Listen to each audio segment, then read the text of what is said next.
दोस्तों नमस्कार। आप सभी का मेरे YouTube चैनल पर हार्दिक स्वागत है। दोस्तों, भारत की राजनीति बड़ी विचित्र है। इससे आपको हमेशा बच के रहना चाहिए, क्योंकि यहाँ पर न जाने राजनेता शतरंज की कौन सी चाल चल दे और उसमें जनता प्यादे के रूप में इस्तेमाल की जाए। और दोस्तों, हद तो तब हो जाती है जब पार्टी के नेताओं को ही प्यादे के रूप में इस्तेमाल किया जाता है। दोस्तों, भारत के संविधान में बहुत सी ऐसी चीज़ें हैं जिनका देश की राजनीतिक पार्टियां जमकर दुरुपयोग करती हैं, जो उत्तराखंड में हो। दोस्तों, आप एक बात ध्यान दीजिएगा, भारत के संविधान के अनुच्छेद 164(4) के अंतर्गत ये कहा गया कि किसी भी सदस्य को सदन की सदस्यता 6 महीने के भीतर लेनी अनिवार्य है। इसके अलावा दोस्तों, यदि ऐसा वो नहीं कर पाता है, सदस्य नहीं चुना जाता है, तो उसको इनवैलिड घोषित कर दिया जाएगा, यानी उसकी जो सदस्यता है वो रद्द कर दी जाएगी। 6 महीने के भीतर उसे चुनाव लड़ करके या फिर राज्य विधान परिषद के जरिए अपनी शक्ति सिद्ध करनी होगी। और यही स्थिति कमोवेश संसद में है। आपको या तो लोकसभा के लिए 6 महीने के भीतर चुना जाना होगा या फिर राज्यसभा में अपनी सीट पक्की करनी होगी। यदि आप ऐसा नहीं कर पाते तो आपका निर्वाचन रद्द कर दिया जाएगा, यानी आप अयोग्य घोषित कर दिए जाएंगे। लेकिन दोस्तों, एक बात और ध्यान दीजिएगा, 151A जनप्रतिनिधि अधिनियम की धारा 151A ये क्या कहती है, इस पर भी ध्यान देना दोस्तों बहुत ज़रूरी है। ये कहती है कि यदि राज्य के भीतर 1 वर्ष से कम का समय है चुनाव होने में, और दोस्तों वहाँ पर फिर उपचुनाव नहीं कराया जा सकता, यानी कि 1 साल से कम का यदि कार्यकाल बचा है, ऐसे में उपचुनाव नहीं कराया जा सकता। लेकिन दोस्तों, ये जो तर्क दिया गया वहाँ पर भाजपा के द्वारा कि इसीलिए हमने यहाँ पर तीरथ सिंह रावत को बाय बाय कहा, टाटा कहा और पुष्कर सिंह को लेकर के आए हैं। लेकिन दोस्तों, यहाँ पर एक सवाल उठता है कि ऐसा भी तो हो सकता था कि राज्य विधानसभा को 6 महीने पहले भंग कर दिया जाए। यानी कि आप ध्यान दीजिएगा दोस्तों, परिस्थिति ये बन सकती थी कि वहाँ पर सितंबर माह में, जैसा कि दोस्तों सितंबर तक तीरथ सिंह का कार्यकाल शेष था, 114 15 दिन के वो मुख्यमंत्री बने, तो ऐसे में सितंबर तक उनका कार्यकाल था और उत्तराखंड में फरवरी मार्च में चुनाव है, तो क्यों ना चुनाव 6 महीने पहले करा दिए जाते और कहीं ना कहीं तीरथ सिंह रावत को बचा दिया जाता। लेकिन दोस्तों, ऐसा नहीं हुआ।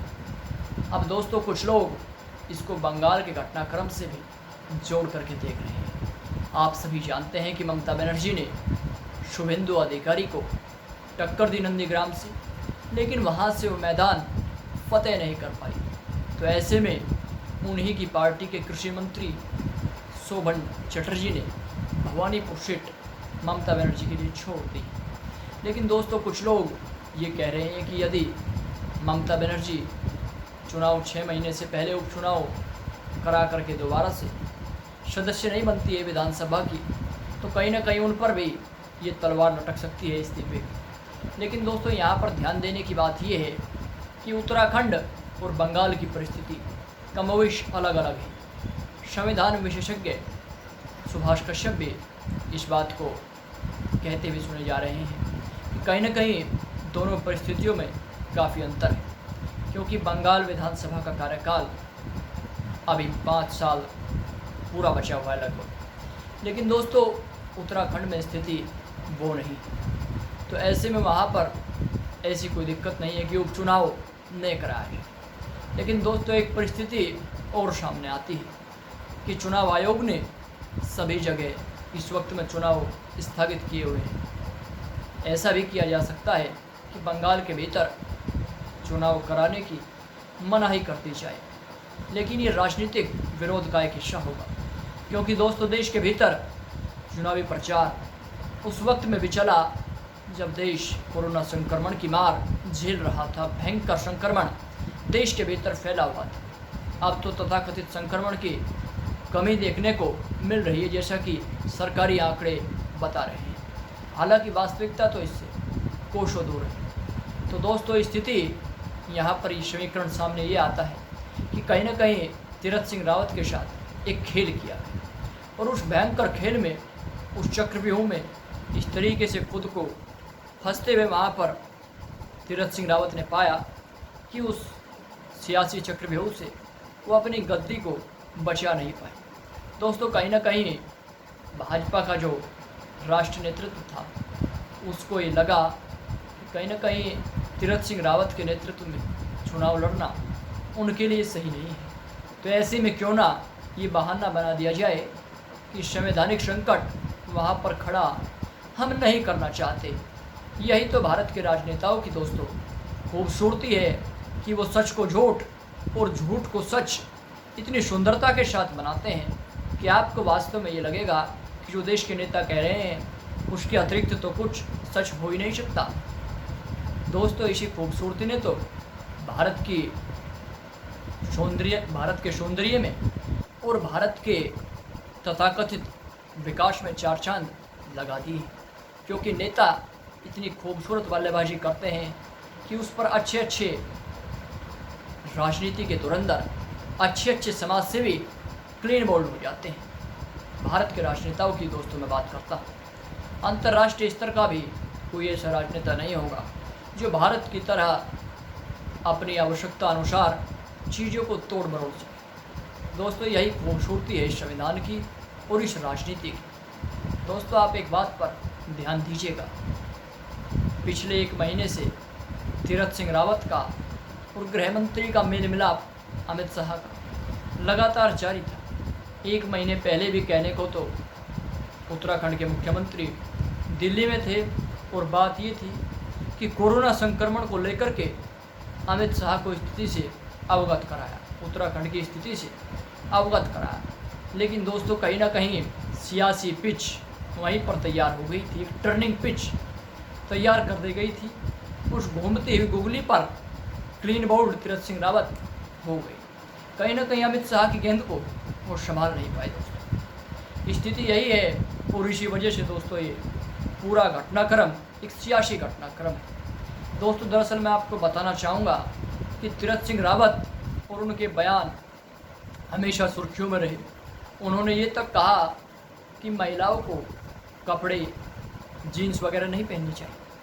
तो इस तरह के अनेकों बयान उनके रहे, और एक बार एक कार्यक्रम में उनकी ज़बान भी फिसली थी कि भारत पर अमेरिका ने 200 साल तक शासन किया। तो कहीं ना कहीं भाजपा का जो राष्ट्रीय नेतृत्व था, जो अंदरूनी नेतृत्व था, वो तीरथ सिंह रावत को पसंद नहीं कर रहा था। कहीं ना कहीं उसी वजह से ये पूरा खेल खेला गया और उसको नाम दिया गया संवैधानिक संकट का।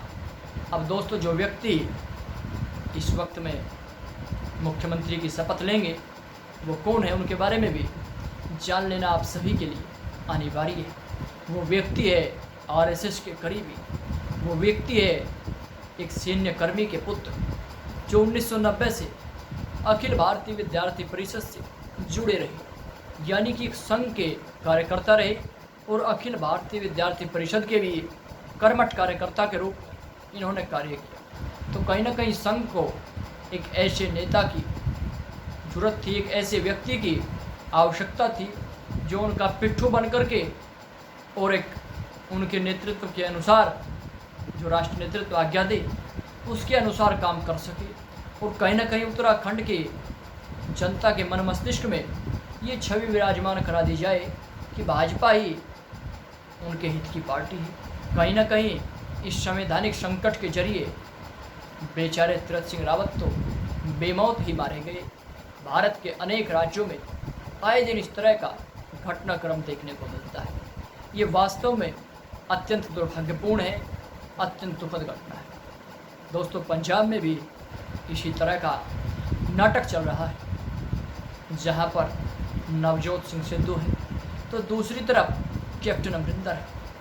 अब देखा ये जाएगा, देखना ये है कि भारत का संविधान और भारत के राजनेता दोनों एक दूसरे के पूरक बन करके किस तरीके से उस संविधान के जो कमज़ोर पॉइंट है उनका इस्तेमाल करके अपनी शक्ति का प्रदर्शन करेंगे और जनता को मूर्ख बनाएंगे।